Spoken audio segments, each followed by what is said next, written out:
There was this one thing that really bothered me about nature documentaries. All the animals are like, hello, this is David but the dirt, the soil, the rocks, the dirt is never talking. So I started making videos about the secret lives of rocks and dirt and all that stuff so that they could have a voice.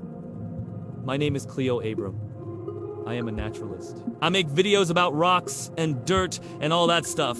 So when Crash Course came to me and said, hey, do a video about soil, I thought, oh my God, finally the dirt gets a chance to talk.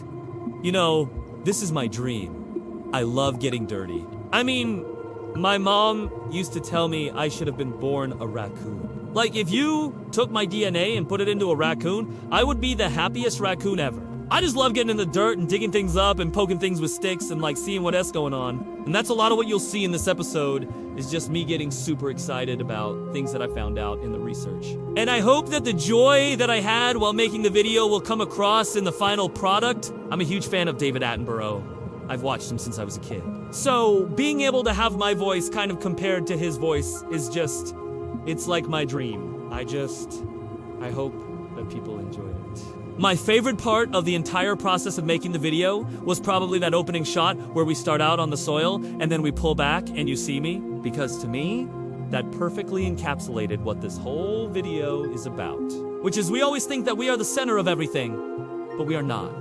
Like, we are a small part of this huge ecosystem. And I wanted to show that in the very beginning to set the stage for the rest of the video.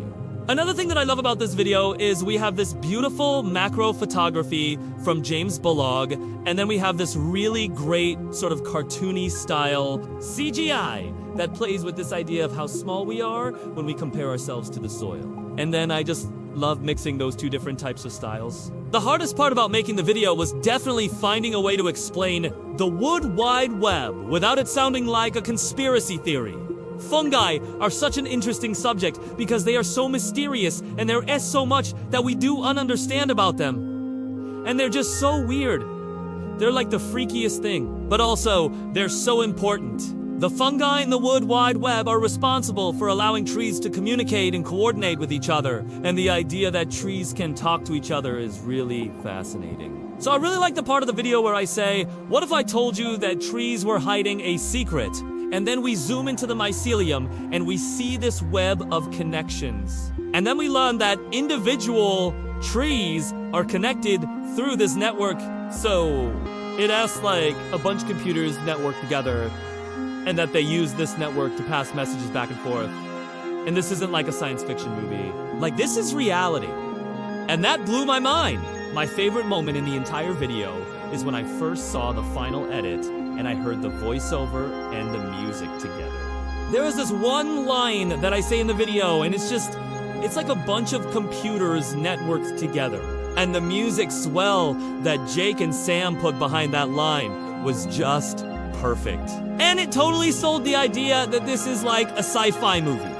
It's like trees are like a supercomputer. And the whole video is just like that, where Jake and Sam, the editors, found ways to make this very scientific topic approachable and exciting, and that's exactly what I hoped for when I went into this project. The reason why I love doing Crash Course is because it allows me to reach an audience that may not be interested in what I normally do. Usually when I make videos, I'm making videos for adults.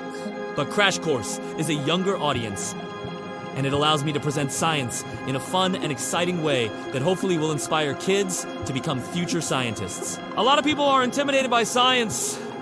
It seems intimidating to me too sometimes. But the reality is, science is just a method of understanding the world around us. It's just trying to answer questions that we have about the world.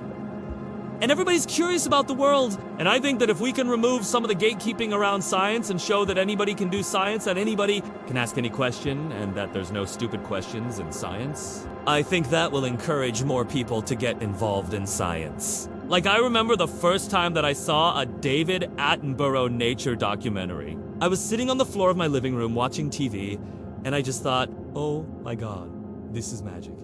Like, how is this possible? And I think that if I can create that same sense of wonder in at least one person with the work that I do, then my job is done.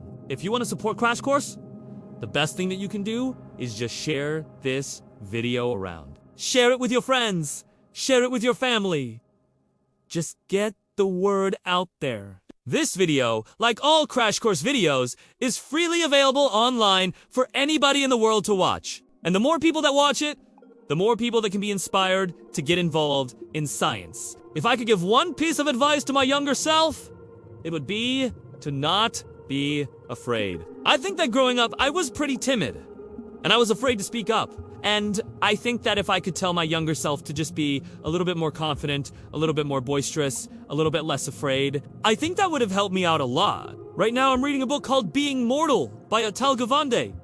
It's about death and dying. And I think that's a subject that we don't really talk about a lot, especially in American culture.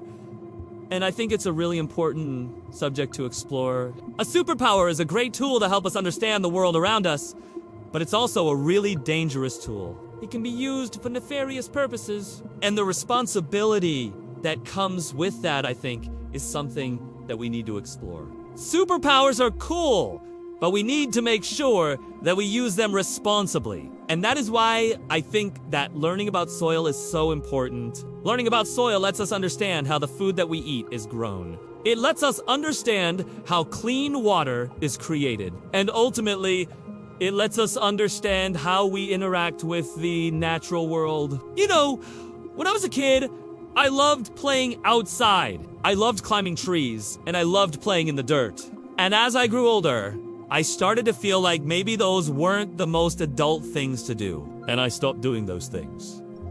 And I regret that. And I wish I hadn't stopped. And I want other people to not make that mistake. And I want them to appreciate the dirt and rocks and all that stuff that S just outside their window. Because it's so cool. Rocks and dirt are so important to me because it's literally the foundation of life on Earth.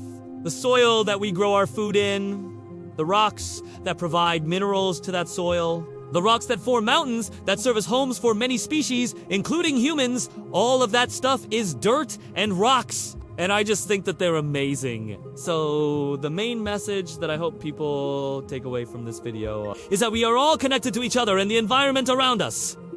We are not separate from nature.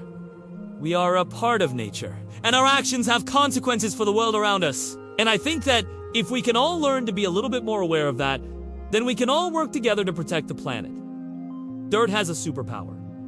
It can feed billions of people. It can clean water, it can grow food, it can provide habitat for wildlife, it can store carbon, and without it, we wouldn't be here. So, the secret is dirt is not dirt. It's a living, breathing thing that is a superhero in disguise.